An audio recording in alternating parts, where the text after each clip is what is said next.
Agora a gente volta para Brasília com o André Anelli, que traz informações agora sobre o outro presidente, o presidente do Senado, Davi Alcolumbre, que promulgou o marco legal das eólicas offshore, após o Congresso derrubar os vetos do presidente Lula.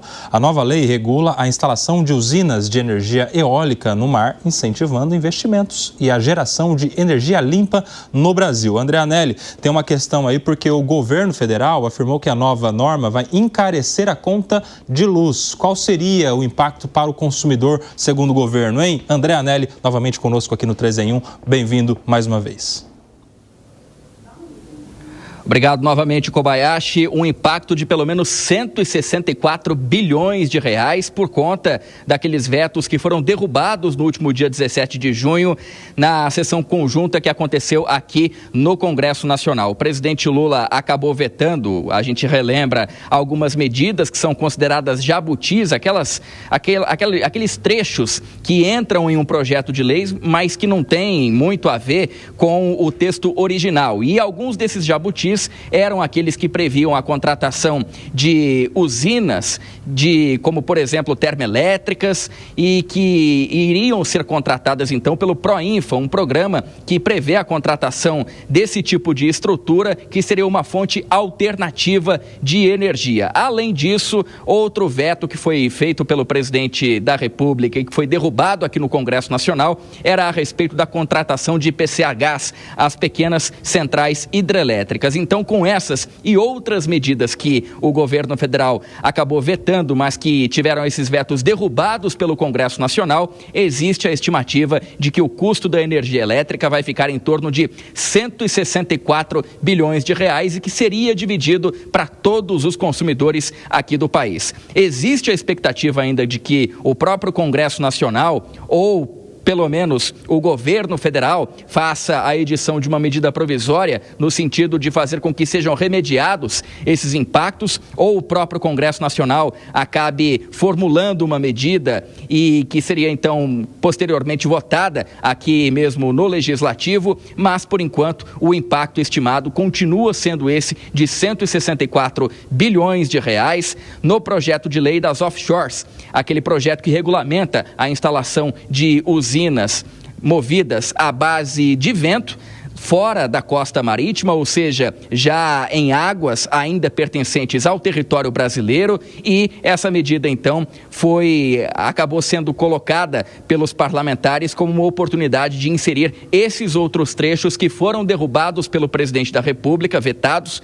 melhor dizendo, mas que tiveram esses vetos derrubados aqui pelo Congresso Nacional. Logo depois da derrubada dos vetos, o presidente da República tinha um prazo de até 48 horas para promulgar essa medida. Esse prazo não foi obedecido pelo presidente Lula e então o presidente do Senado, Davi Alcolumbre, agora, por conta dessa atitude do presidente da República de não fazer a promulgação, acabou fazendo essa promulgação já divulgada no Diário Oficial da União dessa segunda-feira, o que coloca então em prática todos esses termos que foram decididos pelo Congresso Nacional. Kobayashi. Muito obrigado, André Anelli, ao vivo, diretamente de Brasília. Por aqui eu quero entender, Bruno Musa, a sua opinião a respeito disso, porque há uma crítica do governo em relação ao projeto que agora já se torna lei, que é justamente em relação ao impacto nas contas de energia. Mas, por outro lado, a gente viu hoje o presidente Lula falando no encerramento da cúpula dos BRICS do compromisso com transição energética, de energia limpa e preocupação com o meio ambiente. Há também uma contradição neste discurso e nesta ação, porque só está acontecendo no Congresso porque o presidente, tendo a oportunidade, não fez valer essa ação aí do marco das eólicas offshore. O que me dá a impressão é que toda discussão que vem à tona nunca é genuinamente para resolver os problemas do país. É mais uma briga entre os poderes, uma briga de ego, uma briga por dinheiro do pagador de imposto, e nós ficamos aqui na obrigatoriedade de simplesmente assistir e mais, financiar de maneira coercitiva. A gente não tem nem como fugir disso. Eu queria, para comentar, ir um pouco além, digamos, do óbvio. Além do vai encarecer, não vai encarecer as contas de luz.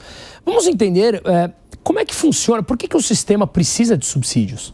Será que tem muita coisa errada por trás que, no fundo, você tem regulações, burocracias, dificuldades de novos entrantes, uma série de marcos que dificultam a criação de novas empresas, a geração, a transmissão de energia, por uma série de burocracias estatais que acabam levando regulações maiores e aí você precisa começar a fazer uma colcha de retalho para tapar os buracos. Eu estou bem mergulhado ali no caso da Argentina e a gente viveu isso no Brasil. Regular preços, subsidiar preços não funciona, porque o preço ele é uma resposta e ele dá a mensagem aos empreendedores: produza mais ou não produza mais? Tem demanda ou não tem demanda? Quando você tapa, subsidia, congela preços, segura, você gera disfunções no mercado. Essa disfunção gera uma nova disfunção e a gente vai criando uma colcha de retalhos por completo. Então eu acho que a gente deveria não simplesmente atacar a manchete do óbvio quando ela vem à tona, mas vamos entender que o sistema precisa ser reformado de em cima a baixo e entender que muitas vezes nós simplesmente discutimos o resultado final, mas não a causa. E a gente fica sempre tapando o buraco e nunca indo na origem, na raiz do problema. Como é que isso está repercutindo aí em Brasília, hein, Zé? Pois a raiz desse problema, desse debate aí, é a falta de base do governo no Congresso Nacional. A última sessão do Congresso Nacional, que votou essas quedas, né, foi um desastre para o governo. E foi ali que a luz vermelha foi acesa, indicando que teria problemas e que aconteceu com a queda do aumento do IOF. Então, assim, a queda de um veto presidencial é um sinal claro de falta de base, porque não é fácil, é preciso maioria absoluta, não a maioria da Câmara e a maioria do Senado, numa reunião do Congresso, que é a terceira casa, né? Nós temos 3 casas, tem a Câmara, o Senado e o Congresso. O Congresso é a reunião ao mesmo tempo, no mesmo local de Câmara e Senado, e que serve para alguns assuntos como orçamento, e as medidas provisórias também já foram pelo Congresso, né? Mas enfim, veto. Então, assim, primeiro, mostra a dificuldade política do Congresso Nacional. Por outro lado, o Musa tem razão. O Congresso Nacional hoje é dirigido por lobbies. Os lobbies eram incrustados no governo, nos ministérios e tal, os profissionais andavam por lá, e aí o poder se dirigiu para o Congresso. Hoje o poder é o Congresso. E aí os lobbies foram e estão lá em nomes de frentes parlamentares. São lobbies. E aí eu vou te dizer que é positivo. Esse nome tem que sofrer um processo de enxugamento e limpar esse nome. Quando falo lobby, dá a impressão de que é uma coisa danosa, da mala preta, do suborno. Não, é também e principalmente de instrução. Esses lobbies chamados frentes parlamentares, vou repetir de uma forma positiva, eles têm estrutura técnica, profissionais, que um gabinete parlamentar não tem. E aí, nessas estruturas, eles mostram e defendem setores, e de uma forma que está transparente no Congresso Nacional. A Frente Parlamentar da Aviação Civil cuida a Frente do Agropecuário cuida da agropecuária, Frente de Livre Comércio, enfim, quando essas frentes se unem, formam a maioria. Foi o que aconteceu. As frentes se uniram e defenderam setores. E de uma maneira transparente, o Congresso é isso, representação de todos. Quero a sua opinião, Alan Gani, porque, de alguma maneira, isso traz segurança jurídica, né? Que é um marco legal, é legislação a respeito da possibilidade de exploração dessa atividade, das eólicas no mar brasileiro, né? Isso não é abrir espaço para investimentos, inclusive investimentos estrangeiros, de quem tem expertise, de quem tem esse conhecimento, essa tecnologia até para fazer a exploração da energia eólica no Brasil? Como é que você vê essa abertura e por que o governo poderia ser contra, hein, Gani? Explica pra gente. Então, olha só, mas é uma abertura, é uma segurança jurídica, um custo muito alto, é um custo elevadíssimo de subsídios. Eu concordo absolutamente aqui com a análise que o Musa trouxe anteriormente, porque isso acaba encarecendo as contas de energia. A gente vê isso, Koba, nos últimos anos. E é um verdadeiro desperdício de recursos. Tem uma ideia, né, falaciosa de que basta colocar dinheiro na energia limpa que o problema está resolvido. E não é assim. Hoje o mundo, infelizmente, depende de 80% de combustíveis fósseis. Não é porque a empresa tem má vontade, não é porque falta vontade política, até porque seria excelente para as empresas utilizarem o sol, o vento. É que não dá. O mundo real tem limitações. No processo produtivo, né, no processo para geração de energia, não é simplesmente para utilização de transporte, como muita gente pensa, mas há toda uma cadeia, por exemplo, para você fazer o concreto, que é uma base da civilização, tudo você tem concreto, você precisa da queima de combustíveis fósseis, de forno de alta temperatura. Para fertilizante, você precisa do gás natural, base da agricultura. Você precisa de trator na agricultura, combustível fóssil novamente. O plástico é petróleo. O aço, você precisa da queima do minério de ferro em altas temperaturas. Então, não é simplesmente, vamos colocar dinheiro na energia eólica offshore, que deu certo e o problema está resolvido. Quer dizer, não é uma falta de vontade das empresas ou dos governos. Agora, o que tem hoje, como o Zé falou, tem muito lobby que opera em Brasília, há um verdadeiro desperdício de recursos para essas energias. Sabe quem paga a conta? A mesma turma de sempre aqui. Quero te ouvir também, Fábio Piperno, mas antes, agora são 17 horas, 27 minutos, a gente vai para um rápido intervalo para você que está na rádio.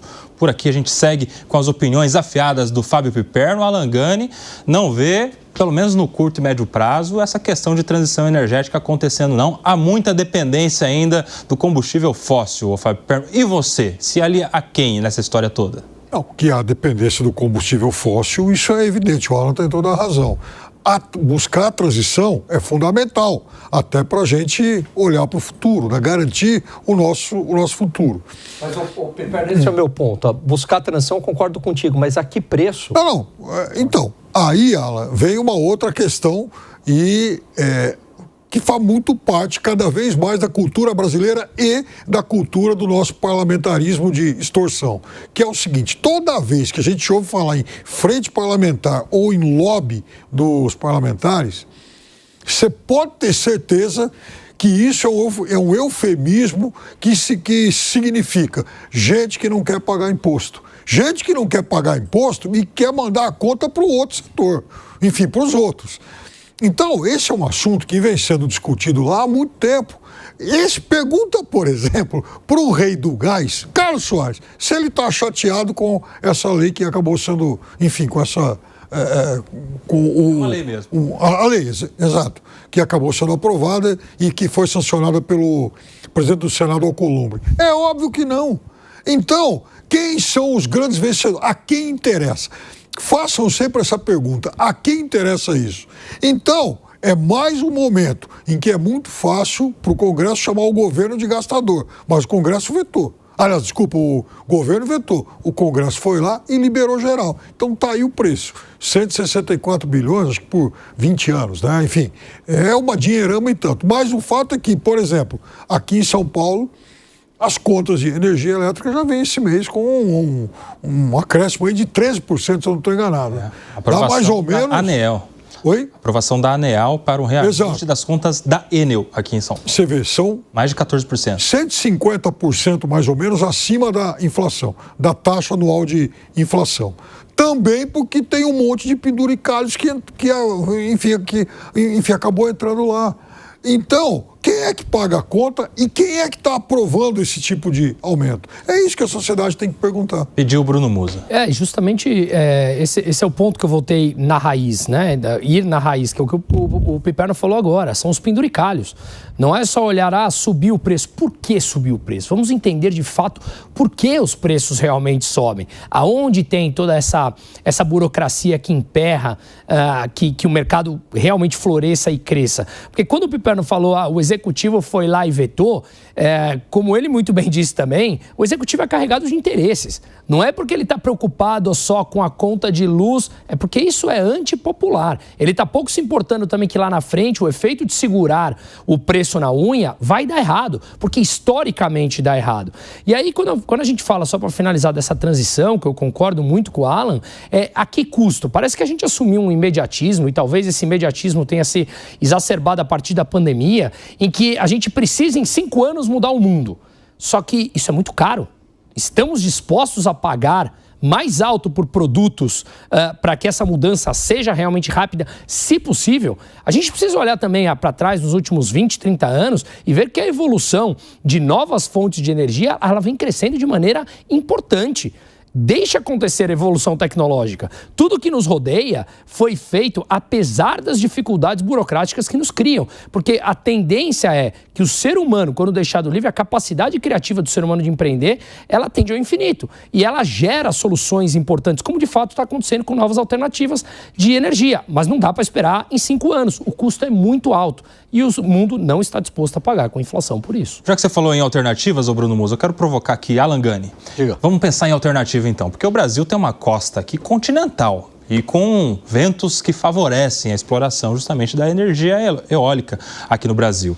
Não seria o caso, então, de se criar mecanismos de parcerias público-privadas, iniciativa privada, fazendo esses investimentos, criando ali a estrutura necessária para a exploração dessa energia, porque vai acabar sendo mais energia no final das contas, e mais, com a economia de carbono que deixa de ser colocada aí no ambiente, não haveria até um próprio pagamento do investimento? Estou falando de venda do crédito de carbono em relação ao que poderia se economizar nesses investimentos todos. Dá uma alternativa aí, Alan Gani. É um bom ponto, só que, por exemplo, se eu utilizar o crédito de carbono, significa que uma outra empresa, ela também está emitindo mais gases, né? Às vezes estrangeira, né? Exatamente. Agora, o que eu vejo, Koba, é o seguinte, o problema é que você vai colocar muito dinheiro, e aí é dinheiro público, e eu não tenho a garantia do retorno. Porque toda essa discussão de energia ao longo dos últimos anos se coloca muito dinheiro para um retorno muito baixo, falando não apenas no retorno econômico, o retorno da eficiência energética. Então, a pergunta que se faz é, a sociedade está disposta a arcar com esses subsídios e não ter esse retorno, ou esse retorno ser incerto? A gente está a fim de correr esse risco? Esse é o grande problema. Todo mundo quer voltar para a natureza, Koba, mas ninguém quer ir a pé. Por quê? Porque isso envolve custos, isso envolve limitações.